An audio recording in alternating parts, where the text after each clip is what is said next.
ॐ सोमनाथाय नमः। ॐ मल्लिकार्जुनाय नमः। ॐ महाकालेश्वराय नमः।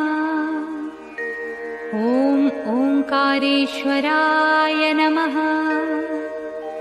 ॐ वैद्यनाथाय नमः।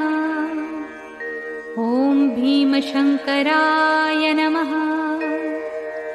ॐ रामेश्वराय नमः।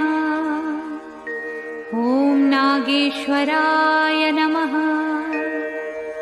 ॐ विश्वेश्वराय नमः। ॐ त्र्यम्बकेश्वराय नमः।